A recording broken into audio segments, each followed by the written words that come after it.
Hello and welcome to Brian Scott Game. I am Brian, and today I got a game called Best Treehouse Ever.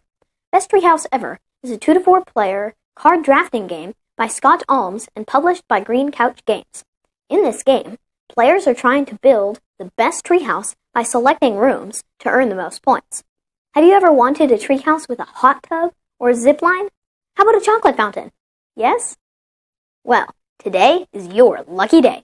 So, let's check it out, and I'll show you how to pick the right rooms, how to place them, and how to build the best treehouse ever. To set up, give each player a starting tree card. Place the balance markers in the center. We'll talk more about that later. Shaped little acorns are really cool pieces. Lay these out. TV rooms, water rooms, education rooms, outdoor rooms, food rooms, and entertainment. These are game changers. Place the score cards here. 3 of them to make the little scoreboard. And then place the 3 markers on shuffle the deck and put it in the center. First, deal each player 6 cards. From that hand, each player chooses 1 card, places it down, and then passes the cards to the left. So, yeah.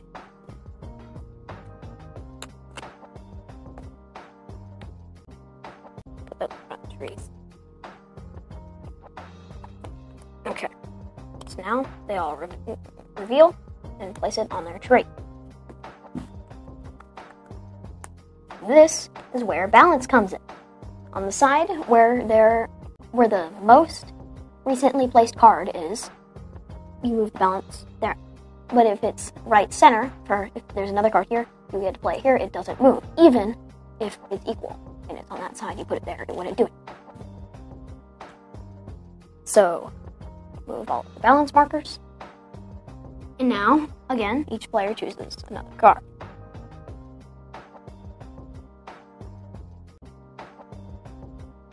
Every single card that you play has to be touching one of another type. But it can touch others, but for it to be played, it has to touch the same color. So, like if I cut off this red by surrounding it by other things, I can't place another.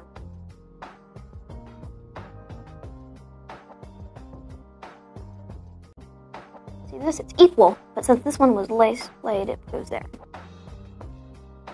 So the way I like to think of it is that you split an imaginary line right through the middle of your tree. Everything to the right makes you move your marker to the right. If you move it to the left, then it moves to the left. Place it in the middle, it doesn't move. Now, you can't play one on the same side because it can't go farther. Your tree would fall. So you have to make sure it's either balanced or not 2 over the one side. So that would move over. Play continues until each player has 2 cards. They choose one and then discard the other. Everybody should have 5 cards on their tree. There were 2 cards available to play on the first level. On the second level, you can place 3. It goes on to 6, and you can only have 6 possible levels. So,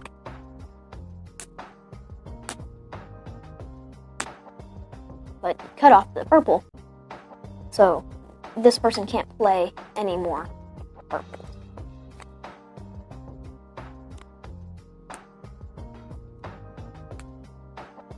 I'm doing this as an example. Play wouldn't really go like this.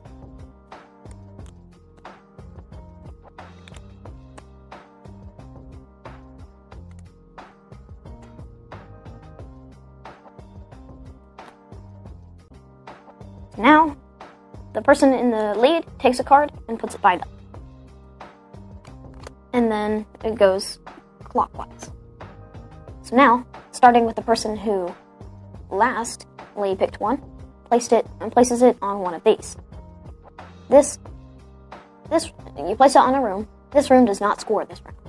They're gonna place it here.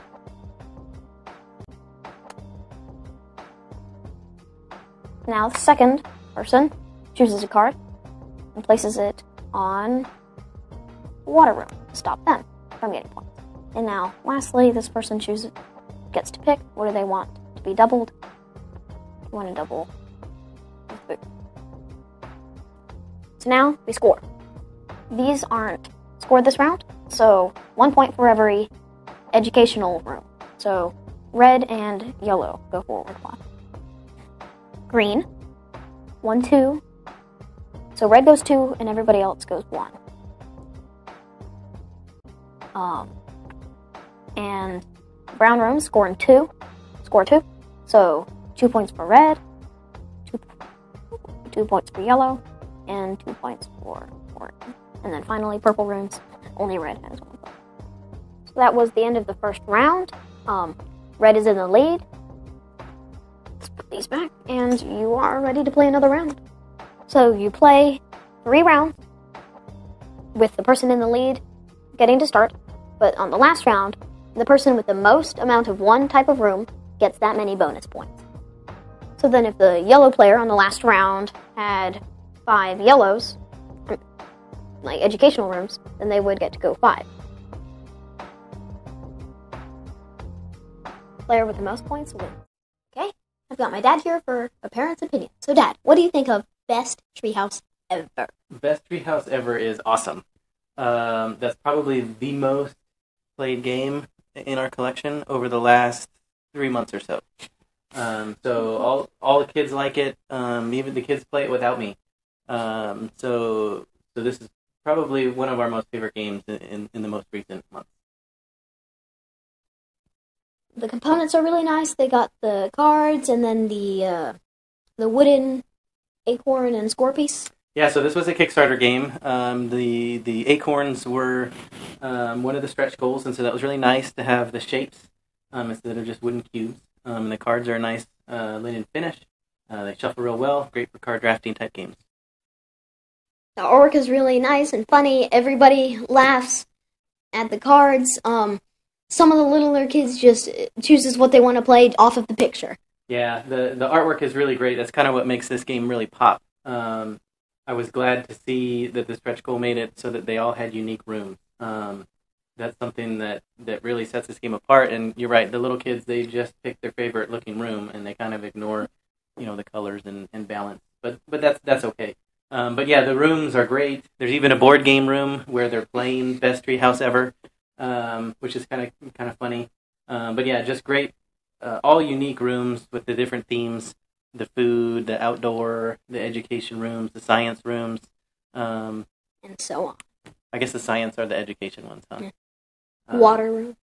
Yeah, but they're the art. They did a really good job on the artwork. There's a bit of strategy in here. Where do you want to place it for your balance? Which cards to play? What colors to play? Where to play them? Yeah, I really like the addition of the balance marker, since I have played with the kids before and they don't really get that part. When you do use the balance, it really shapes the game really well, because you have to have your like colors touching, right? Mm-hmm. And so having that balance marker really affects which cards you draft. Depending on the number of players, you may not see the cards that you're looking at again. So there's a lot of decisions there, which is what I really like about card drafting. It's pretty easy for kids, but they usually, to play with the littler ones, maybe ignore the balance or something else. Yeah, if you're teaching it for the first time or you have little ones, then yeah, you can just ignore the balance. But it still plays really well, and it's kind of just a fun, quick filler type game. But if you do want to get a little more into the strategy, you can do that too. There was a couple other stretch goals that came with the birdhouse. The birdhouse was kind of cool because that lets you play a card and adjust your balance. But if you do that, you take negative points.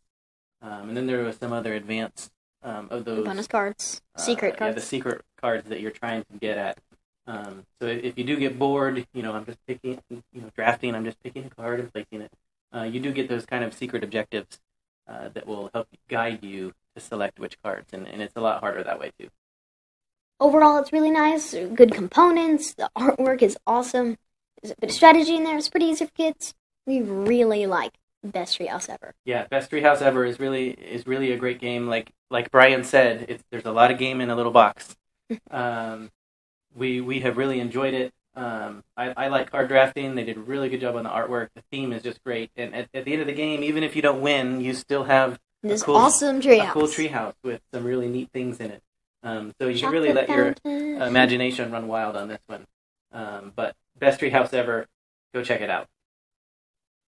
Thank you for watching Brian Scott Game. Please like us on our Facebook page, send us a tweet at Brian Scott Game, subscribe to our YouTube channel. I'm Brian, this is my dad. See you next time.